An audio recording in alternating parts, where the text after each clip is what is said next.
All right, welcome back, everyone. We have John Seago with Texas Right to Life. John, thank you so much for being on. Tell us a little bit about yourself and how you got involved in the pro-life movement.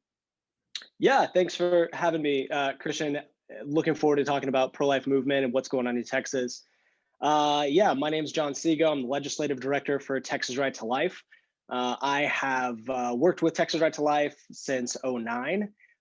Before that, I volunteered for the organization, and I was just about to go to college and was interested in politics and how a group that I knew was influential in politics for good, Texas Right to Life. I was just curious of how they make a difference. And so I volunteered to do some research for them. I shadowed them a little bit in the Capitol, and I was really just struck at how a few of the right people in the right position could have a big impact on pro-life legislation. And I saw how, even though we were just a nonprofit and there were multi-million-dollar organizations lobbying against us in the Capitol, that a couple of strong voices for truth in the Capitol really made a difference. And so I got plugged in with Texas Right to Life, and now I'm the legislative director and lead our 5-member lobby team in the Capitol for pro-life legislation, everything from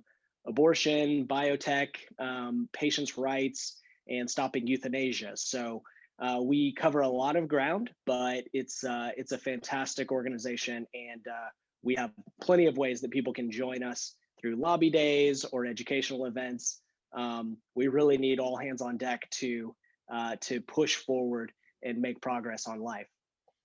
What would you say to young people that are wondering about how to talk to their friends about being pro-life? I know there's a lot of young people that maybe feel like their voice doesn't matter, or maybe if they're a male, they would feel as if they shouldn't comment on something because it's really revolves around a female's body. So, and that's usually maybe the argument that the left will use.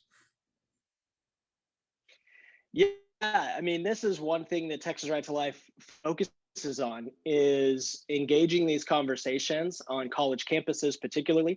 We have a college scholarship program that helps students start pro-life groups on their campus and have events, education events, tabling events, and start these conversations, because it's critical that as pro-lifers that we engage the culture and not just go back to the groups that already agree with us. So the best way we talk about it is we talk about it as a justice issue. We talk about pro-life causes are at the core questions about justice. And everybody says that they want to fight for justice. It's just how they define it. And whenever we look at euthanasia or we look at abortion, that's what we see, is this is an act of injustice. It is a stronger, a bigger, stronger party taking the life of a smaller, weaker party. And so even if someone doesn't agree with you that the child is a person or deserves all the rights that you and I have, we can start talking about, okay, what is your definition of justice? What are these other causes that you're interested in, animal rights or universal access to healthcare? Why are those injustices? And start getting that conversation going, because as pro-lifers, we feel like this is the biggest human rights violation in history. The Supreme Court ruling of Roe v. Wade was the most evil ruling, because it actually said there is a whole class of people we're not even going to put in the moral equation of justice, who deserves what. So that's kind of how we start, is talking about justice and meeting whoever we're talking to on their own terms of what do you mean by justice. Yeah, 62 million babies have been slaughtered. This is an Imago Day issue. This is a spiritual issue, along with it being a political issue. I mean, obviously, what's happened is a genocide, and we've got to do everything that we can to push back on that. And I mean, you look at the qualifications for life on Mars, for example, and it's so small, maybe a little bit of bacteria, but a heartbeat in the womb for many doesn't qualify as life. It's just a fetus to them. But they sort of, and that's one of the things, Christian, I would say that's one of the good things that your audience can be encouraged by, is that science is on our side. Every year there are more and more studies that come out about the child in the womb, how they're learning things, how they're reacting, how they're responding to pain. I mean, science really is on our side on this one, and those who support abortion can only avoid the truth for so long. Look at huge developments in sonogram technology, huge developments in embryology and understanding the existence of pain in the preborn, for example. Those things just show the humanity of the child, and it's getting to a place where you really have to bury your head in the sand to say, let's not talk about the baby. And that's the only way that those on the other side win, is if we're not talking about truth, if we're not talking about what the child is. They want to talk about social conditions, they want to talk about economics. We need to support pregnant women, but there does come a point in the conversation where we've got something over here we can't ignore, and that's what you're saying, is these scientific truths about who that child is, and how they're actually in many ways just like you and me. Right, right. Well, your role specifically, you're working with all kinds of legislators, I'm sure, that are on the different, they're on the spectrum of liberal to conservative. You have some people that are maybe just right of center, and then you have very conservative, and then you have people that are maybe far left. I don't know if there's any center left Democrats out there anymore. I'm not sure, but you're working with all different kinds of legislators. So what do you do specifically in working and interacting with them on a daily basis? Yeah, so our department, the legislative department, we have 5 full-time lobbyists for Texas Right to Life, and we are there monitoring bills that are being filed. We've reviewed more than 1,000 bills at this point in the session to make sure that there's no unintended consequences, that there's no bills that we need to amend or oppose, and then to find out which bills are good policy that are life affirming. We also spearhead legislative priorities. We spearhead pro-life priorities. And so not all pro-life bills are equal. There are some that are good ideas, they're good public policy, but they don't rise to the level of a priority. And so one big function that we have in the Capitol is we work with the legislators, we work with leadership in both chambers to say, if you're only going to since you're only going to pass a handful of pro-life bills, we need to make sure we pass the ones that actually save lives and actually help us overturn Roe v. Wade.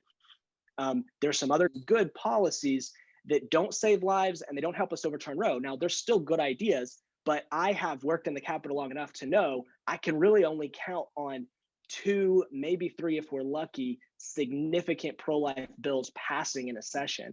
And so I have to say, hey, that's a great idea. It's not the best idea. The best idea is this bill over here that needs your support.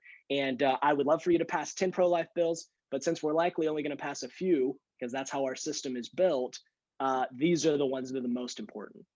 Yeah, and what's your personal philosophy on getting legislation done?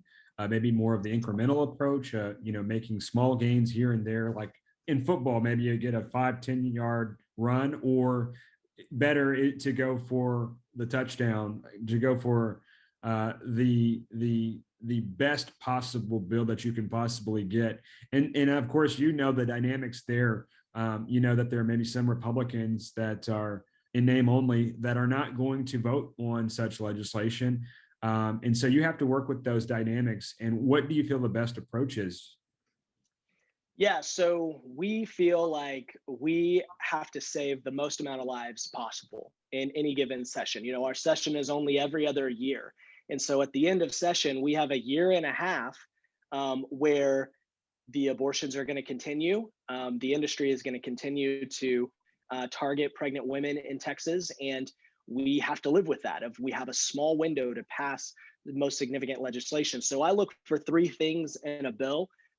Does this bill save lives? Does this bill help that cultural conversation we were talking about earlier? Some bills may be good policies, but the way that they're drafted or the focus of the bill hurts us in our cultural conversation whenever we're talking to our neighbors or our friends about pro-life legislation, specifically ones, for example, that punish women, that say woman is the criminal rather than the abortionist making money off of the procedure. Those that hurts us in the cultural conversation, doesn't set us up to point to the humanity of the child. So we want legislation that helps the cultural conversation, points to the humanity of the child, the inhumanity of abortion. And then the third question is, does this bill help us overturn Roe v. Wade? We live in the shadow of, like I said, the most evil Supreme Court ruling in our country's history, unfortunately. And until we have the right cases to go to the Supreme Court, we're going to be stuck in that shadow. And so my organization, we don't shy away from that fight. We want to pass legislation that is chipping away at the legal foundation of Roe. Now, I am an incrementalist, but be clear, not every incremental step is in the right direction. Sometimes policies that are proposed, like the burial, for example, there was some legislation a couple of years ago about what do we do with the body of the child after an abortion. That's a good policy debate. It doesn't get us closer to overturning Roe, and it doesn't save lives. So for my organization, even though that was a good policy, it doesn't meet the criteria of a priority. We worked on something called the Dismemberment Abortion Ban that would ban abortions that are done with this procedure that is extremely inhumane, and that will help build the legal case on what the court has said in the past in the partial birth abortion debate. And so that's an example of, we want legislation that saves lives, helps us talk about so gets us closer to making sure those right cases are going into the Supreme Court, so we can argue that there's some erroneous precedent that needs to be corrected. Roe v. Wade, Casey, Hellerstedt, for example. That's a very good thought.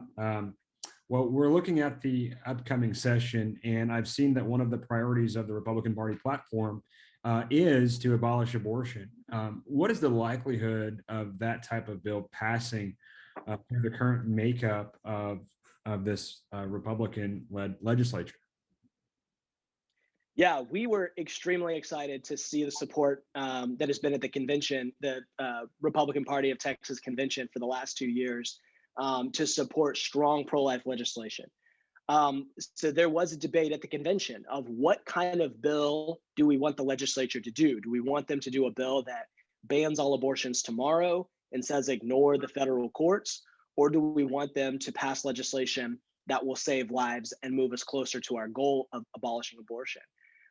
They decided on just narrowing it down to just the clarifying words, pass legislation that will abolish abortion.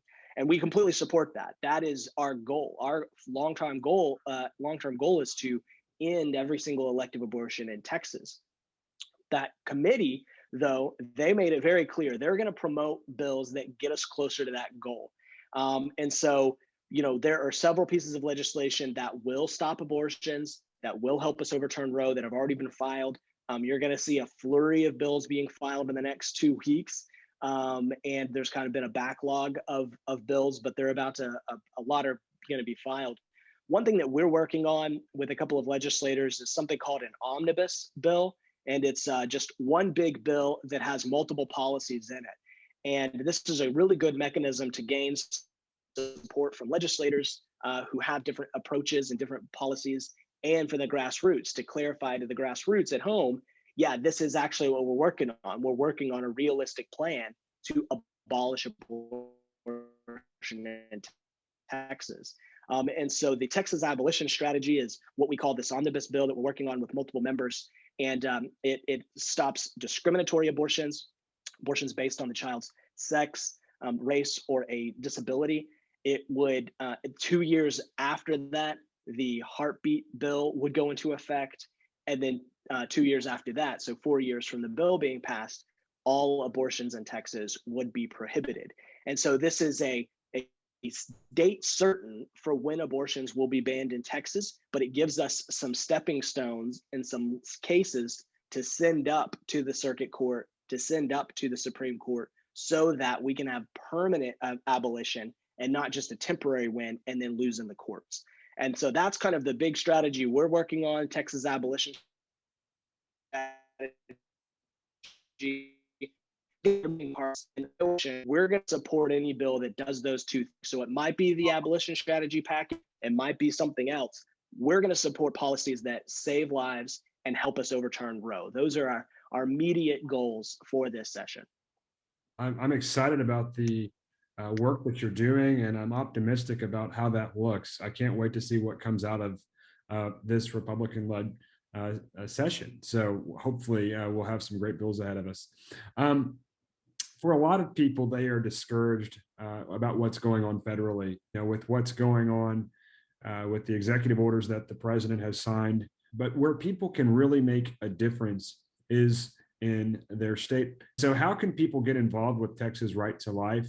I know that giving money is always a great thing, and of course people can pray, but what are some of your suggestions? Yeah, so there, the pro-life fight is at the state level. Mhm. There are some things we can do federally with funding, with the Hyde Amendment, with Medicaid funding, the Mexico City policy. There's some good things that we can do federally, but really the core of the pro-life fight is at the state level. States have to pass legislation that will get up to the Supreme Court, because what we need the Supreme Court to do is to return this question to the states and to say, you know what, this is not a federal issue. This is an issue that we need to allow states, if they're willing to protect preborn children, we need to allow them to do that. And so that's the next step for the pro-life movement. There will be many more after that, but that is the most immediate step we need to aim for. So don't be discouraged because of what the White House looks like right now. We really have to succeed this legislative session. We really have to succeed at the state level. And right now we have a great Supreme Court. We have a great circuit court. We have a small window to pass bold pro-life legislation here in Texas. And so we ask your audience to do a couple of things. You can go to texasrighttolife.com/legislation. You can see events that are coming up there. You can see the current call to action, updates on kind of what's going on in the session. And then we have multiple lobby days you'll find on that page. We have a student lobby day where a bunch of pro-life college groups are coming to the Capitol. We have a young adults or a young professionals lobby day. And then we just kind of have a free for all pro-life, anybody who wants to come. So we have multiple events throughout the session where people can come and meet with their legislator. If you sign up for one of our events, we'll help you schedule that meeting. We'll give you the materials. We'll give you a little bit of training on what to say when you talk to your legislator. Those are important. But if you go to texasrighttolife.com/legislation, you'll see those call to actions of what we kind of need, because your legislators are supposed to be ready as you wanted them to. And so it's important them hearing, they expect me to be there, but and I don't vote for them. And so whenever you get to reach out to your legislator, they do pay attention to it, especially if you're young, because they know you might want to be able to help them on a campaign. You might be able to tell your friends about them. And so really paying attention to those calls to actions when we're asking you to reach out to your legislator. Those are the most important ways that you can get involved. And then we'd love to see anybody at the Capitol. There are some restrictions because of the pandemic, but at Texas Right to Life, we've said this is too important. We want everybody to be safe and to follow all the protocols, but we're definitely encouraging people to come to the Capitol, to come advocate for life this session. We've got multiple events scheduled for that. Wow. Well, I think there's a lot of different ways to get involved. Of course, you can give, you can pray, and you can work through Texas Right to Life to become politically active. There's a lot of different outlets and programs for them to do that. That's very exciting. You work primarily on the state level. Last question, how can people make a difference on the local level? What can they do maybe on the city and county level? Because I know that Texas Right to Life is very involved in supporting different candidates for office, not the 501c3, but the 501c4, that is, candidates for office that are pro-life on the city and county level. So what are some of the goals and aims there, you would think? Yeah, so this is one other kind of myth that we're dealing with, is people think there's not much to do on the local.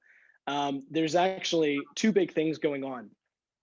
One of them is just promoting pro-life policies at the local level, whether it's making sure that you have, pro-life pregnancy centers and support for pregnant women, that those pregnancy centers and churches are working together to be there for the women in your community that may have an unexpected pregnancy.